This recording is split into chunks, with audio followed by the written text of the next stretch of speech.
नमस्कार, मैं हूं आपका दोस्त विजय विद्रोही। आप मुझसे जुड़ चुके हैं, इसके लिए आप सबका तहे दिल से शुक्रिया। 8-9 मिनट आपसे जुड़े रहने की कोशिश करूंगा। तो प्रधानमंत्री नरेंद्र मोदी का आज सत्ता में 12वां साल खत्म हो गया है और इस मौके पर 12वीं क्लास के कुछ बच्चे उनसे कुछ सवाल पूछ रहे हैं।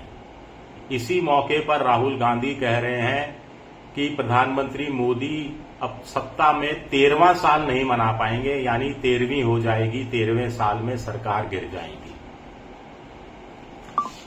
हम बात कर रहे हैं तन्मय की, हम बात कर रहे हैं वेदांत की, हम बात कर रहे हैं सिद्धांत की, हम बात कर रहे हैं संजना की और ऐसे 18 लाख से ज्यादा 12वीं क्लास के बच्चों की।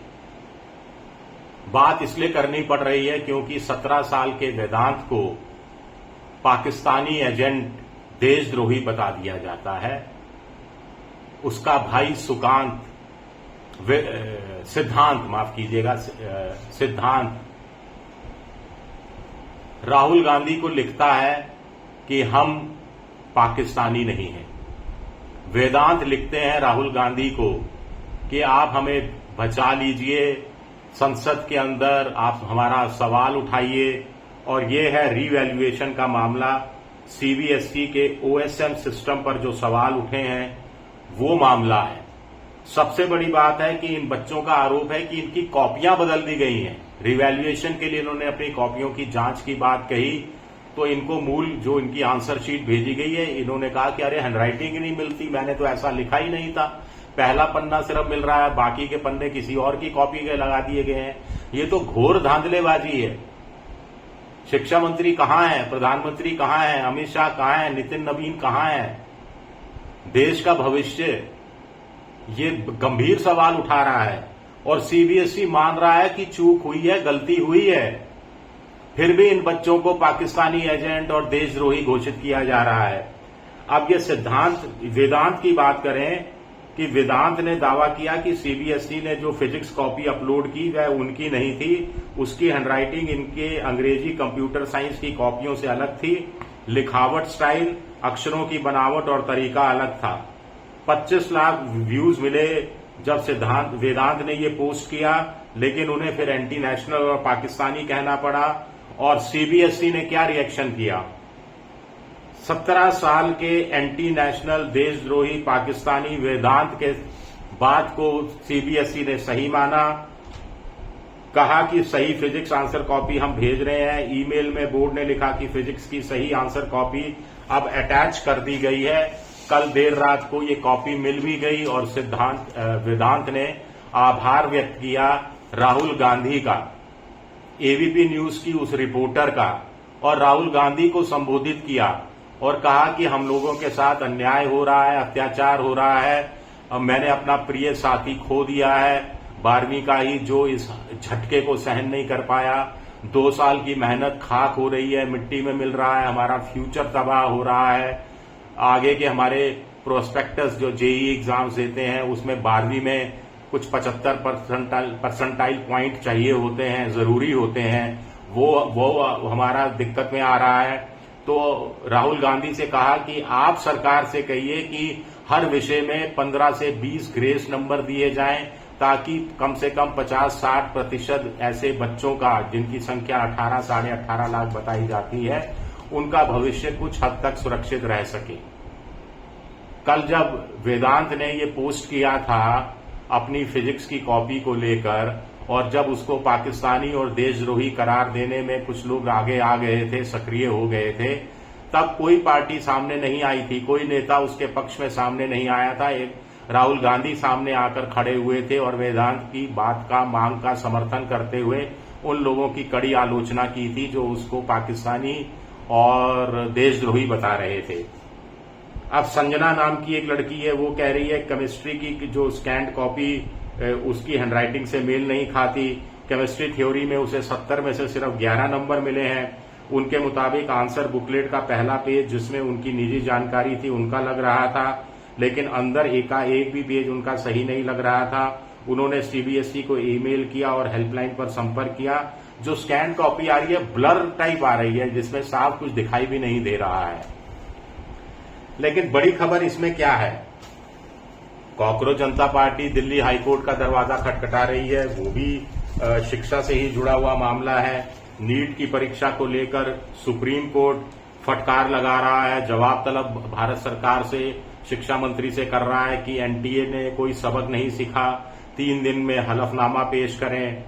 एनटीए ने से हलफनामा कोर्ट ने मांगा है कि भाई पहले इसरो के पूर्व प्रमुख राधाकृष्णन की अध्यक्षता वाली समिति को भी सिफारिशों पर अमल के लिए उठाए गए कदमों के बारे में भी हलफनामा पेश करने के निर्देश दिए गए हैं। बड़ी खबर यह है कि ये बच्चे जो हैं, अब करीब करीब आप देख लीजिए कि 18 साढ़े 18 लाख तो ये लड़के बच्चे हो गए जो 12वीं की क्लास गए हैं, और इसके अलावा बड़ी तादाद में नीट के जो हैं करीब 22 लाख बच्चे हो गए, 22 और 18 40 लाख बच्चे हो गए। और ये बच्चे लोकसभा चुनाव के मद्देनजर देखा जाए तो 2029 में पहली बार वोट करेंगे, क्योंकि कोई 17 है, कोई 18 है, कोई 20 है, 21 है, 22 है, 23 साल का है। तो मोटे तौर पर ये पीढ़ी जो है, इसने पिछले 12 साल से मोदी के अलावा किसी का शासन देखा नहीं है। एक तो ये कहानी है। दूसरा, देश में 65% आबादी 35 साल से कम उम्र की है, यानी करीब 90 करोड़ बच्चे छात्र 35 साल से कम उम्र के हो जाते हैं, और जिसके 18-20 साल के बच्चों की उम्र कुछ लोग कहते हैं कि 40-45 करोड़ से कम नहीं होनी चाहिए।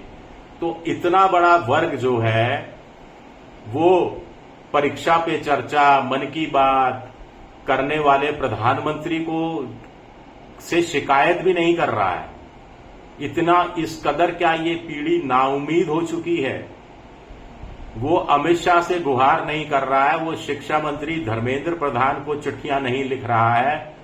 चिट्ठियां लिखी जा रही हैं जो कॉकरोच जनता पार्टी की तरफ से 1.5 लाख से ज्यादा धर्मेंद्र प्रधान को हटाने की। लेकिन सीबीएसई ने अन्याय कर दिया, नीट की परीक्षा में गड़बड़ी हो गई, फिर परीक्षा लीक हो गई, उनकी फ्यूचर खराब हो गया। 17-18 बच्चे जो इधर उधर सोशल मीडिया में चल रहा है, अब तक आत्महत्या कर चुके हैं। तो इसके लिए जिम्मेदार जो लोग हैं उन्हीं को ये लोग खत नहीं लिख रहे हैं। और लीडर ऑफ ऑपोजिशन जो पप्पू है बीजेपी की नजर में, जो देशद्रोही है, जो दुनिया का सबसे बड़ा आतंकवादी है, उसको खत लिख रहे हैं और कह रहे हैं आप हमारा सवाल उठाइए, हम आपसे भीख मांगते हैं, संसद के अंदर हमारी बात को सामने रखिए। कितना बड़ा परिवर्तन।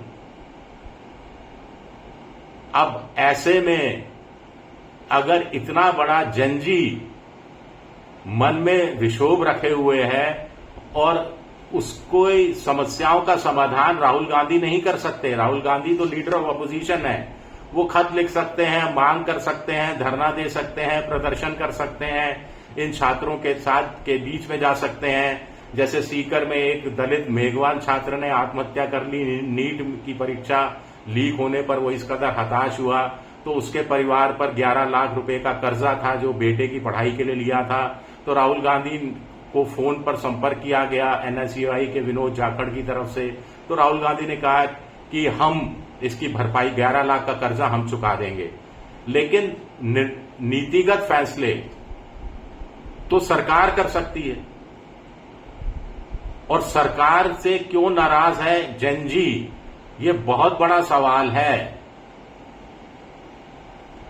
देखते हैं आने वाले दिनों में सरकार 12 साल पूरा होने का जश्न मनाती है या फिर इन छात्रों की समस्याओं को गंभीरता से लेती है। शुक्रिया मेरा वीडियो देखने के लिए। पसंद आए तो लाइक कीजिए, सब्सक्राइब कीजिए, शेयर कीजिए। आप मेंबरशिप ड्राइव में भी जा सकते हैं। शुक्रिया, बहुत बहुत शुक्रिया।